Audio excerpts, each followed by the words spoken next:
Hello, my name is Rebecca Heidorn, and today I'll be sharing an overview of my practicum project, the completed deliverables, and some general reflections on my experience. Globally, 1.3 billion people experience a significant disability. Despite its prevalence, disability is highly stigmatized, particularly in low and middle income countries. In these contexts, disability is believed to have supernatural and superstitious causes. This leads children with disabilities to be abused, neglected, and even murdered.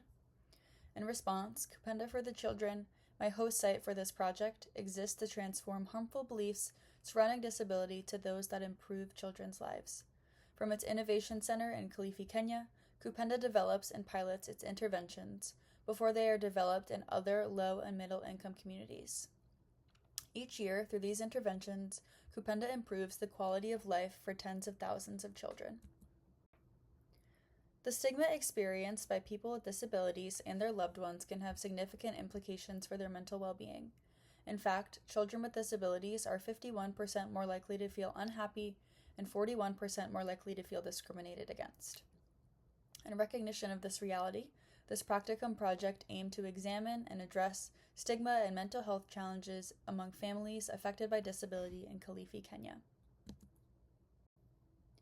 More specifically, the project's two objectives were to conduct a literature review of at least 20 peer-reviewed articles and organizational reports on disability stigma and mental health, documented in a finalized literature matrix, as measured by the submission of a drafted advocacy brief describing how potential partners can fill existing gaps in care. The second objective was to collaborate with Kupenda for the Children staff to develop a mental health resource to support local staff in improving their mental well-being, as measured by the receipt of a stamped copy of the resource from Kupenda's Kenyan executive director. This slide offers a high-level overview of steps taken to fulfill each objective. In pursuit of the first objective, a literature review was conducted with findings from 27 peer-reviewed articles being recorded in a literature matrix. Additionally, the research from these resources was used to draft an advocacy brief, which aims to inform potential donors and partners about issues surrounding mental health for people affected by disability and opportunities to mitigate these issues. This resource is organized into 3 sections: presenting the case for inclusive care, Kupenda's unique response, and both long-term and short-term objectives that partners can reach together. In pursuit of the second objective, I researched existing mental health resources to collect inspiration and to prevent replicating an existing resource rather than filling a unique need. Then I facilitated a brainstorming session with Kenyan and American colleagues to collect their ideas and preferences for target populations and subject matter. It was ultimately decided that a resource on vicarious trauma for local staff members would be most appropriate. Then this resource was drafted and refined through a series of meetings, phone calls, and emails about strengths of the resource and opportunities for improvement. There are several things that, upon reflection, I might have done differently in the completion of this project. First, I would have sought feedback from the Kenyan staff earlier in the completion of the first deliverable. Although I did request and incorporate their feedback throughout the development of the mental health resource, I might have asked them for relevant literature throughout the literature review process or for feedback earlier in the drafting of the advocacy brief. Secondly, I would explore the government policies and Kenyan laws earlier in the process. Although I reviewed a significant number of journal articles and NGO resources, I didn't review government policies or laws until I was in the midst of drafting the advocacy brief. This would have provided helpful context to begin with. Lastly, I would have built in another 2 weeks to circulate the resource among a couple of the Kenyan staff who were not educated on vicarious trauma or mental health generally, so they could provide feedback on components of the resource that were helpful, confusing, not relevant, or worth exploring further. This would have been invaluable in refining the resource. I garnered a number of professional insights from the completion of this practicum project, but for the sake of time, I've selected 3 to highlight here. First is the value of local perspectives.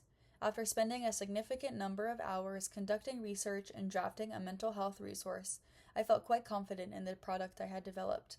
However, when I shared it with Kupenda's Kenyan mental health officer, she had a great deal of feedback that I never would have considered otherwise.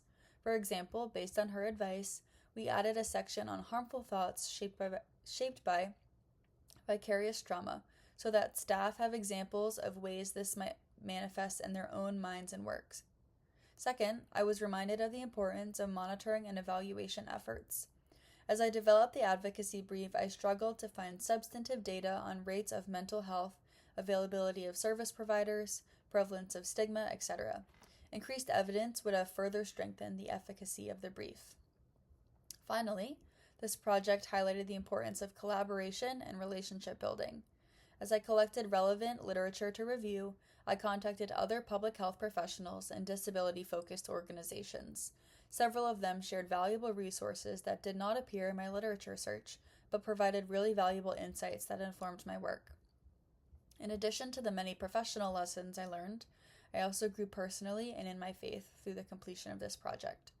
First, I was reminded of the ability of our faith and relationship with the Lord to heal hearts and minds.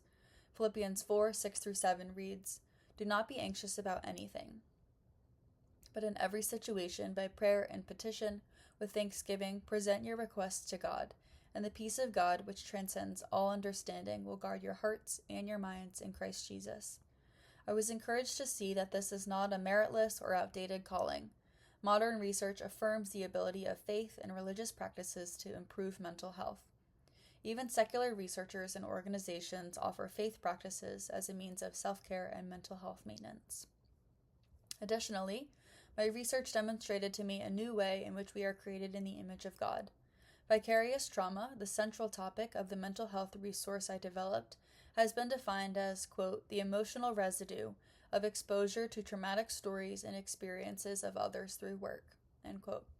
In other words, when human beings engage with and hear from other human beings who have undergone trauma, they internalize and begin to experience that trauma as their own. Upon reflection, I was reminded that this models the heart and the empathy of the Lord. John 11:33-35, which is pulled from the story of Lazarus' death, reads, "When Jesus saw her weeping, and the Jews who had come along with her also weeping, he was deeply moved in spirit and troubled. 'Where have you laid him?' he asked. 'Come and see, Lord,' they replied. Jesus wept."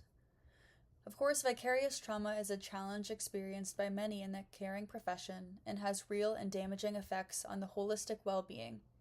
But perhaps we can take solace in that our empathy, although sometimes to a fault, is a reflection of the Father's heart. Finally, this project reinvigorated the passion I have always felt for supporting vulnerable children. I believe that the children Kupenda serves are among the most vulnerable, given the realities they face as children who are living in poverty in cultures that do not value people with disabilities.